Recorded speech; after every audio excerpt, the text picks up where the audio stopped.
皆さんは夜空を見上げて瞬く星に願いを託したことはありますか？ 7 月7日が近づくと、街には色とりどりの短冊が揺れ、暖かい空気に包まれますね。願いを文字にして飾るという古くからの習わし。それは忙しい日常の中で自分の本当の心と向き合う贅沢な時間ではないでしょうか。実はこの美しい七夕の文化は世界各地で少しずつ形を変えながら人々の心を癒し続けているのです。今回は世界の人々がどのように星のイベントを迎え、どんな生き方の哲学を込めているのか、静かに紐解いていきましょう。1、日本の七夕、短冊に自分の成長を書き留める心理。日本の七夕といえば、笹の葉に短冊を飾る光景がおなじみですね。大人になると、書く内容が健康や仕事と変わってきた方も多いのではないでしょうか。実は、もともと七夕の短冊は物欲ではなく、織姫にあやかって芸事や習い事が上達しますようにという自分の技術の向上を願うものでした。短冊を前に深く考えてしまうのは、無意識に今の自分を見つめ直し、成長したいと願う心理が働いているからです。年に一度、小さな紙に向き合う行動は、私たちの散らかった心を整理し、明日からの日常を前向きに進めるための心の調律になってくれているのですね。2、中国のチーシー、大切な人に手作りの誠意を贈る愛おしさ。七夕の発祥の地である中国では、チーシーと呼ばれます。現代では中国のバレンタインデーとも呼ばれ、大切な人にプレゼントを贈る日へと形を変えています。その行動の根底にあるのは、手作りの温かみや真心を込めた演出を添えることです。人は効率的な社会に生きるほど、あえて時間と手間をかけたものに深い価値と癒しを感じます。中国の七夕は効率性ばかりを求める日常から一歩離れ、目の前の人のために時間を惜しまず真心を尽くすという心の豊かさを教えてくれます。3、韓国のチルソク、流れる雨に別れの美玉を感じる心。お隣の韓国ではチルソクと呼ばれ、この日に降る雨には特別な意味があります。日本では雨が降ると二人が出会えなくてかわいそうと思いがちですが、韓国では二人が嬉し涙を流している、あるいは切ない別れの涙だと解釈されます。ここには物事の終わりや別れを単なる悲劇ではなく、美しい情緒として受け入れる心理が隠されています。日常で計画がうまくいかなかったり、別れを経験したりすることがあります。しかし、チルソクの雨のように、すべての涙には美しい意味がある、と捉えることができれば、日々の摩擦も人生の深みとして、静かに受け入れる強さが持てるはずです。4、ベトナムの七夕、お寺で、小豆のチェーを食べながら縁を待つ時間。ベトナム、モタナバタでも、織姫と彦星の伝説が語り継がれています。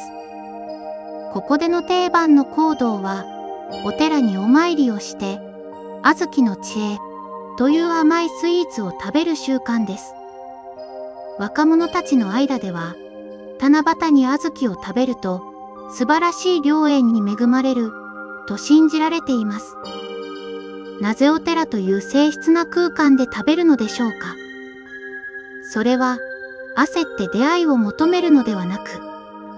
一度心を落ち着かせ、今の自分のままで良いご縁を待ちますという執着を手放す心理があるからです。焦らず甘いものでも食べながら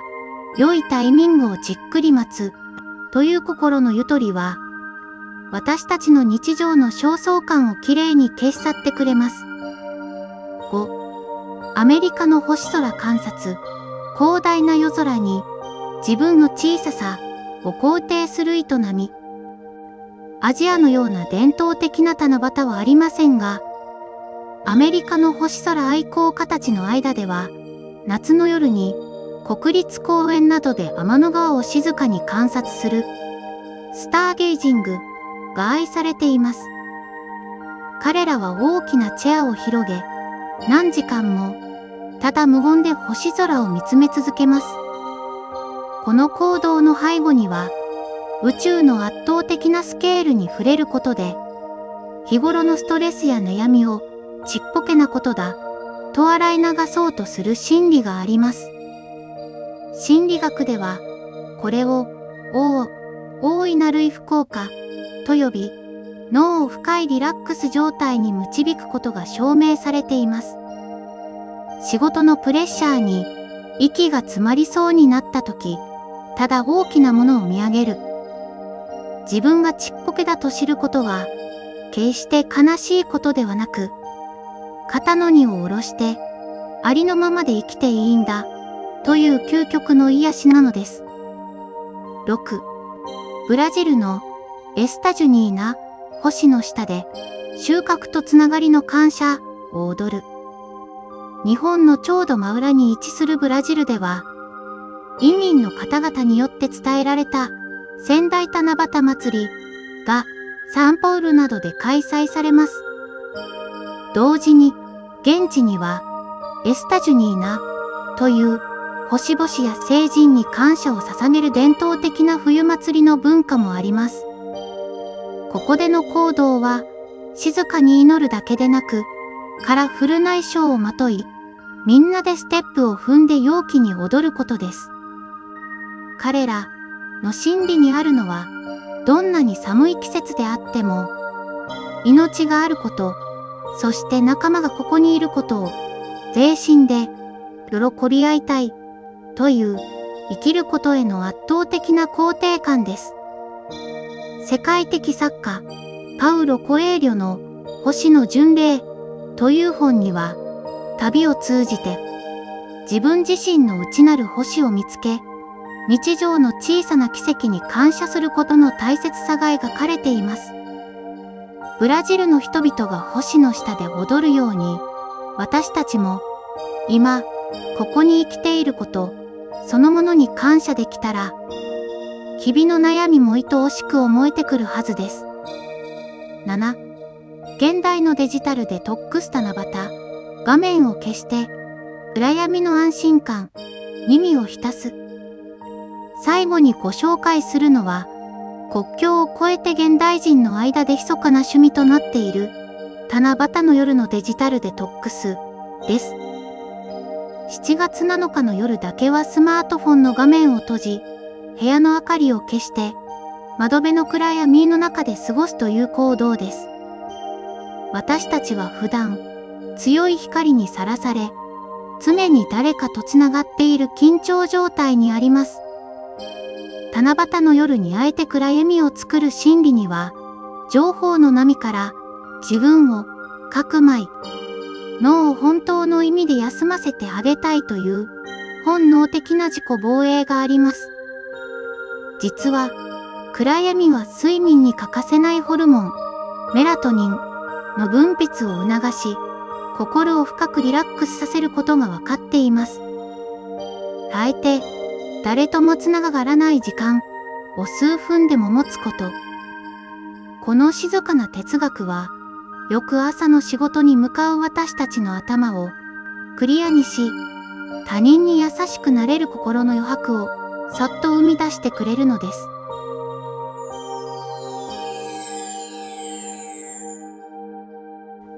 世界各国の様々な七夕のお迎え方、いかがでしたでしょうか。形や習慣は違っても、そこにあるのは、星を見上げることで、心に余白を作り、人生を少しだけ愛おしく思いたい、という、私たち人間に共通の、とても優しい生き方の哲学です。